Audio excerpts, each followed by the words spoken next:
नमस्कार दोस्तों, आप लोग के बीच हम लेकर आ चुके हैं हिंदी का पद्य खंड के चैप्टर नंबर 4 छपै।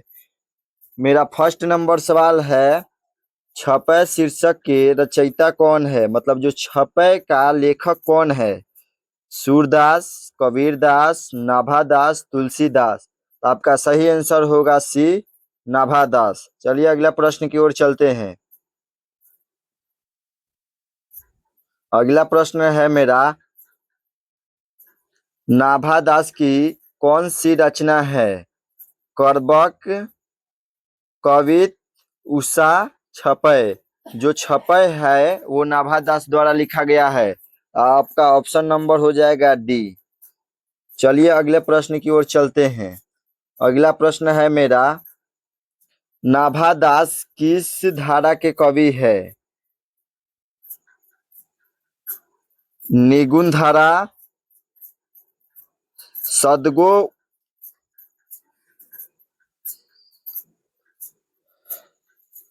सद्गुणोपासक, राम भक्त धारा, सगुण धारा, इनमें से कोई नहीं। तो आपका ऑप्शन नंबर हो जाएगा बी, जो कि करेक्ट है।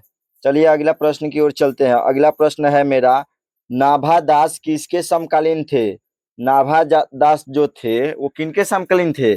कबीरदास के, सूरदास के, तुलसीदास के? इनमें से कोई नहीं। तो जो नाभादास थे वो कबीरदास के समकालीन थे। सॉरी, कबीरदास नहीं, तुलसीदास के समकालीन थे। ये आपका ऑप्शन सही होगा। ऑप्शन नंबर आपका हो जाएगा सी। चलिए अगला प्रश्न की ओर चलते हैं। नाभादास का जन्म कब हुआ था? इनका जन्म जो है वो फिक्स नहीं है, लेकिन अनुमान लगाया गया है 1570 में इनका अनुमानतः जन्म हुआ था। तो आपका ऑप्शन हो जाएगा बी, जो कि सही है। चलिए अगला प्रश्न की ओर चलते हैं। अगला प्रश्न है मेरा, किसकी कविता सुनकर कवि नाभादास सिर झुका लेते थे? सूरदास की, कबीरदास की, तुलसीदास की? इनमें से कोई नहीं। तो आपका सही आंसर हो जाएगा ऑप्शन ए, सूरदास की। चलिए अगला प्रश्न की ओर चलते हैं। अगला प्रश्न है मेरा, कौन सी रचना नाभादास की है? सूरसागर, भक्तकाल, बिहारी सतसई, बीजक? ये भक्तकाल नहीं, यहाँ पे भक्तमाल होगा, जो कि आपका सही होगा। भक्तमाल है जो है आपका सही होगा। ऑप्शन नंबर बी हो जाएगा। चलिए अगला प्रश्न की ओर चलते हैं। अगला प्रश्न है मेरा, नाभादास की अस्थायी निवास कहाँ था? वृंदावन, हरिद्वार, काशी? इनमें से कोई नहीं। तो इनका जो अस्थायी निवास था वो वृंदावन में था। आपका ऑप्शन नंबर हो जाएगा ए, जो कि सही है। चलिए अगला प्रश्न की ओर चलते हैं। अगला प्रश्न है मेरा, संपूर्ण भक्तमाल में किस छंद की व्यंजना है? चौपाई, दोहा, छपै, कविता? तो इसका सही आंसर हो जाएगा सी, छपै। चलिए अगला प्रश्न की ओर चलते हैं। अगला प्रश्न है, छपै कितनी पंक्तियों का छंद होता है? छपै जो है वो 6 पंक्तियों का छंद होता है। ऑप्शन नंबर हो जाएगा सी, जो कि सही है। चलिए अगला प्रश्न की ओर चलते हैं। अगला प्रश्न है मेरा, सर के कविता को सुनकर सभी क्या करते थे? सर हिलाते थे, भाव विभोर होते थे, दुखी हो जाते थे? इनमें से कोई नहीं। जो सर के कविता सुनकर सभी लोग सर हिलाते थे। ऑप्शन नंबर हो जाएगा ए, जो कि सही है। चलिए अगला प्रश्न की ओर चलते हैं। अगला प्रश्न है, सर कविता सुनी कौन कवि में कौन सा अलंकार है? तो इसमें अनुप्रस्थ अलंकार है। ऑप्शन नंबर हो जाएगा डी, जो कि सही है। चलिए अगला प्रश्न की ओर चलते हैं। अगला प्रश्न है मेरा, कबीर किसमें भेद नहीं करते थे? गरीब अमीर में, अच्छे बुरे में, गोरे काले में, हिंदू मुस्लिम में?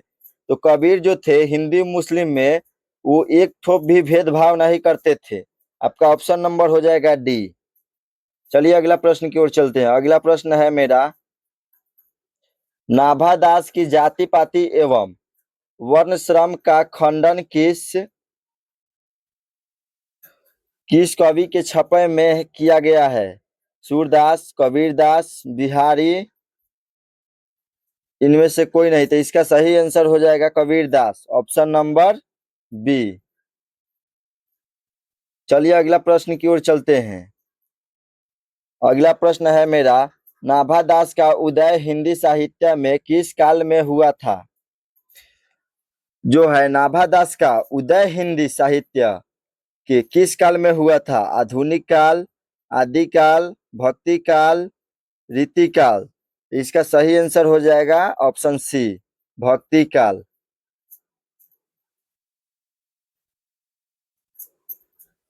चलिए अगला प्रश्न है मेरा, सबके हित का वचन कौन कहता है पाठ के अनुसार? सूर, कबीर, जैसे, विद्यापति।